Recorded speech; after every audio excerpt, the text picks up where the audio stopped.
Halo guys, kembali lagi bersama gue Nandi. Pada video kali ini, gue akan membahas salah satu film yang sangat menarik, yaitu At the End of the Tunnel 2016. Tidak pernah lupa, gue selalu mendoakan agar kalian dan keluarga bahagia serta sehat selalu ya. Saat film dimulai, scene pun langsung tertuju kepada sebuah bank yang benar-benar bersebelahan dengan sebuah rumah.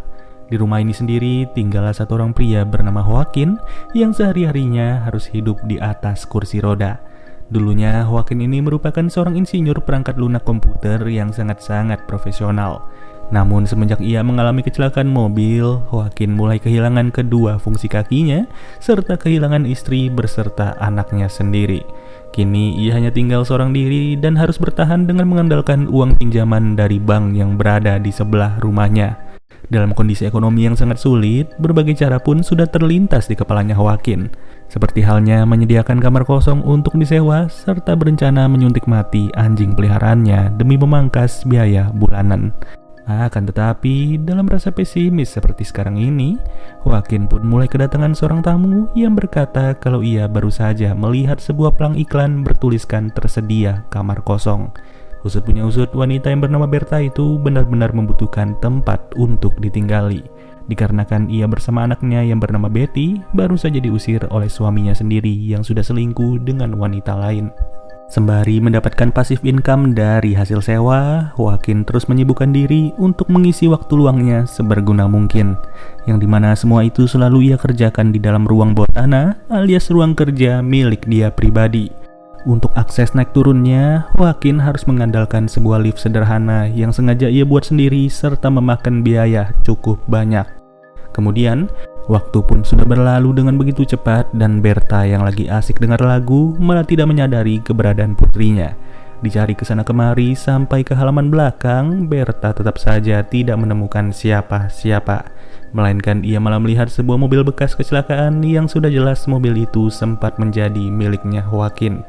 Beruntung setelah pencarian itu, Berta pun bisa menemukan Betty yang ternyata sedang bersembunyi di dalam lemari. Dari penjelasan Berta, anaknya itu tidak pernah berbicara semenjak ia menginjak umur 4 tahun, yang dimana sampai hari ini umurnya Betty sudah berusia 6 tahun dan menandakan kalau ia benar-benar berhenti bicara selama 2 tahun belakangan. Sebagai seorang ayah, Joaquin secara diam-diam menyempatkan dirinya untuk menangis di ruangan bawah setelah ia teringat dengan sosok istri beserta anaknya. Tapi siapa sangka, pada momen itulah ia pun tidak sengaja mendengar suara samar-samar yang tepat berasal dari bangunan sebelah. Dalam kondisi seperti ini, tidak ada rasa penasaran yang lebih tinggi lagi daripada rasa penasaran yang dimiliki oleh Joaquin. Bangunan yang berada di sebelah rumahnya Joaquin ini adalah sebuah bank, sedangkan bank tersebut tidak akan pernah beroperasi sampai tengah malam. Jelas, rasa penasaran itu pun semakin membuat Joaquin bertanya-tanya apa yang sebenarnya terjadi di bangunan sebelah.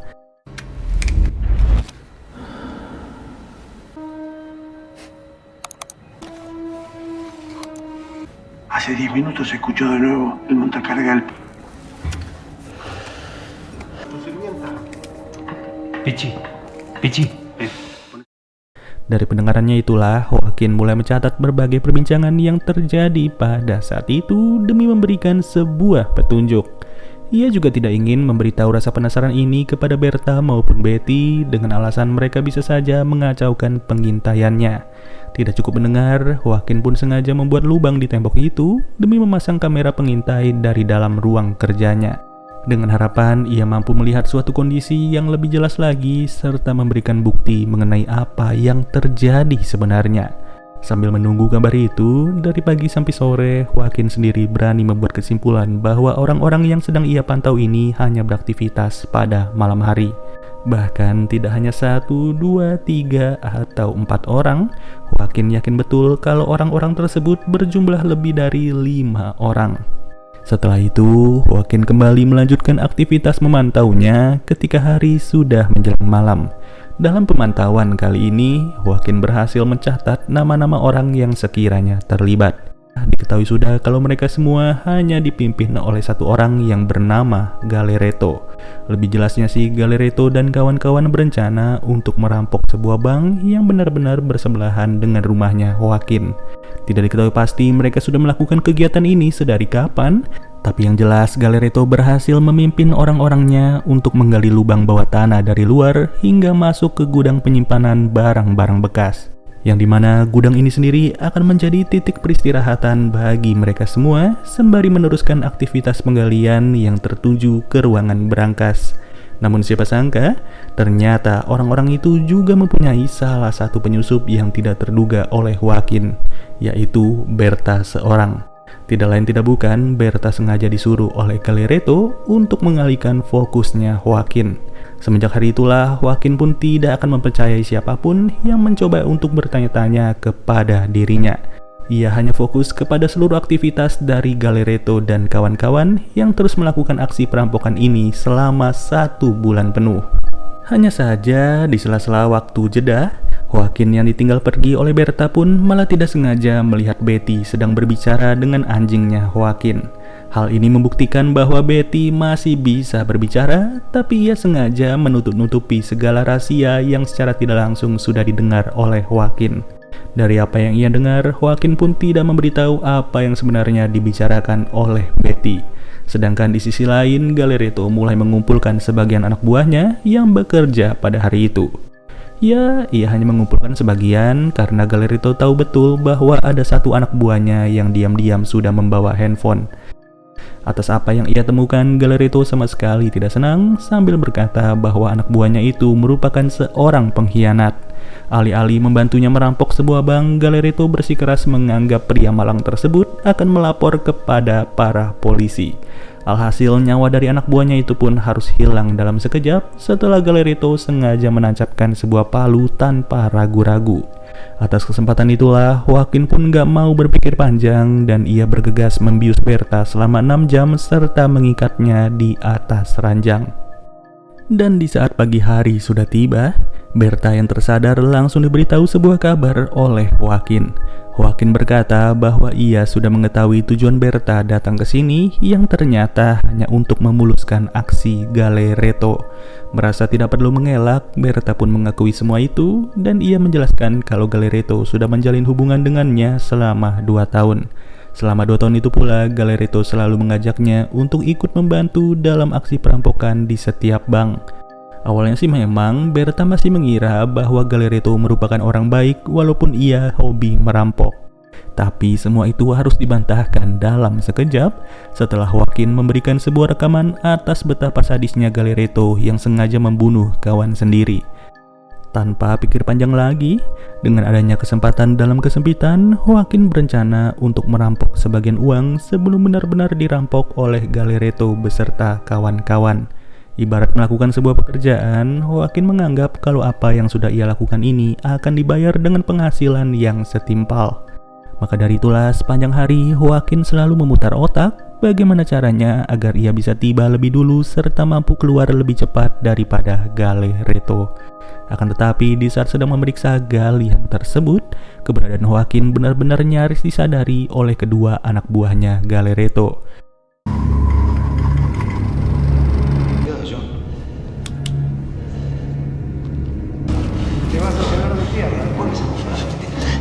Dejaron las luces prendidas. No puede ser tan pelotudo.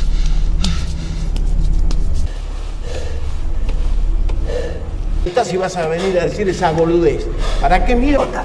Siempre que viene el Sialnya, setelah Joaquin sudah benar-benar keluar dari lubang tersebut, kini ia pun harus menyadari bahwa keberadaannya Betty tidaklah terlihat sama sekali. Yang dimana Joaquin pun langsung balik lagi ke ruang bawah tanah dan secara mengejutkan ia mulai melihat gerak-gerik Betty yang sedang menyelinap ke gudang tersebut.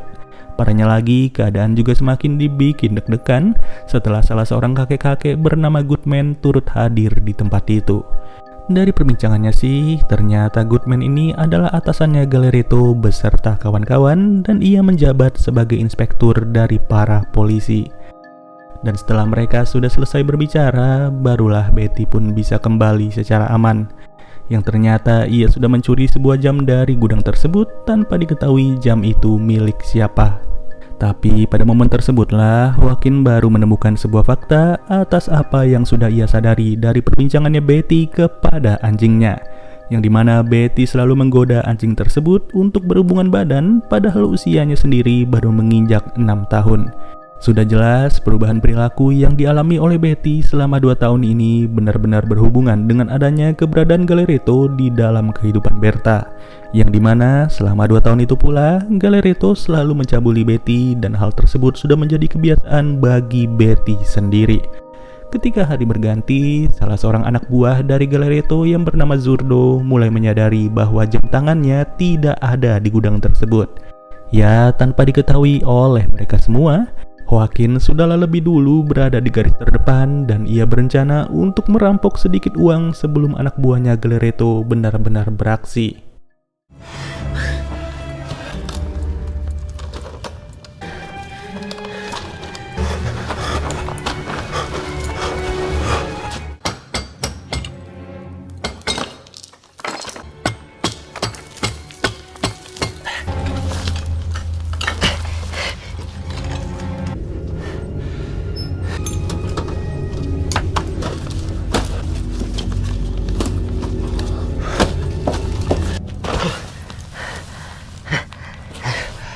Beruntung momen tersebut hanya beda beberapa detik saja dengan anak buahnya Galeretto yang sudah mulai bergerak pada saat itu. Tidak tanggung-tanggung, Galeretto sengaja menyuruh ketiga anak buahnya untuk mengambil uang sebanyak mungkin. Dale.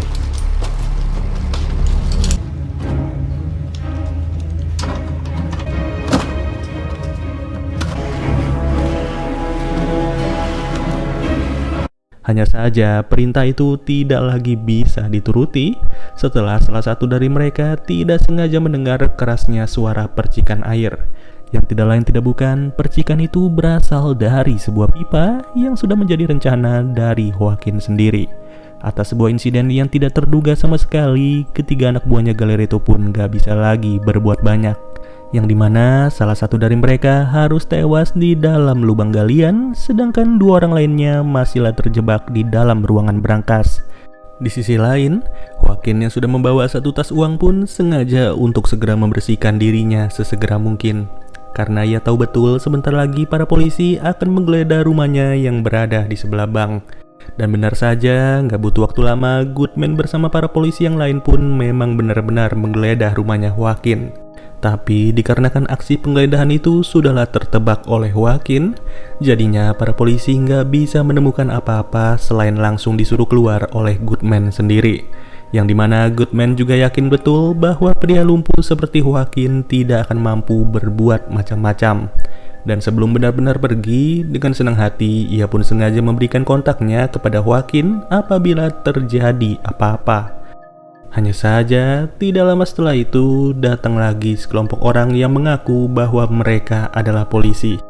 Namun, pada saat itu juga ekspresi Joaquin langsung berubah dalam sekejap setelah salah satu dari mereka mulai mendapatkan telepon masuk dari Goodman yang menandakan bahwa rumahnya Joaquin baru saja dimasuki oleh Galeretto dan juga kawan-kawan.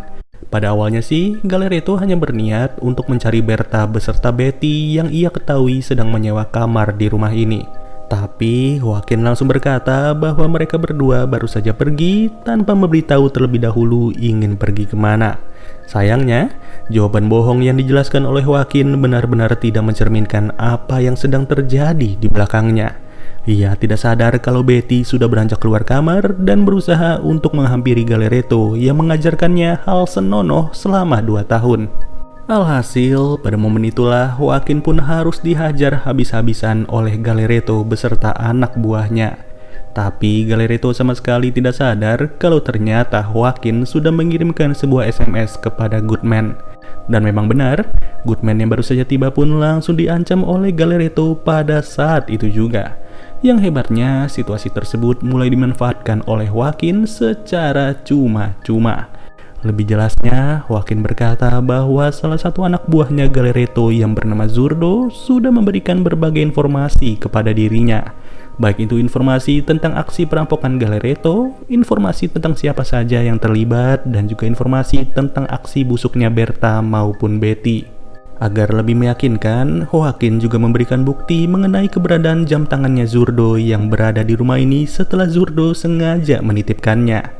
Memang hebat bukan? Segala karangan yang dilontarkan oleh Joaquin langsung dipercaya oleh Galereto dan hal tersebut membuat kedua anak buahnya saling baku tembak. Tidak sampai di situ, Berta yang baru saja tersadar dari efek biusnya pun langsung bergegas menembak Galereto demi membalas segala aksi kejinya yang sudah merusak hidup Betty. Goodman yang tidak mendapatkan sepeser uang dari aksi perampokan itu langsung memeras Joaquin yang tidak bisa berbuat banyak. Kalau udah kayak begini, secara pasrah, satu tas berisi uang yang baru saja ia ambil pun langsung dibawa pulang oleh Goodman alias si kakek-kakek berpangkat inspektur. Ya, tapi si Goodman gak sadar kalau di dunia ini terdapat yang namanya karma. Jadinya, ia bersama mobil yang ia kendarai pun harus menabrak sebuah truk sampai-sampai hal tersebut harus membuat dirinya tewas kehabisan darah. Dan beberapa hari setelahnya, mereka pun sudah bisa menjalin hubungan baik yang dimana Joaquin bersama Berta memutuskan untuk membentuk keluarga baru. Oke deh guys, mungkin segini aja pembahasan alur cerita dari film At the End of the Tunnel 2016. Sampai bertemu lagi di video berikutnya. Gua Nandi cabut dulu.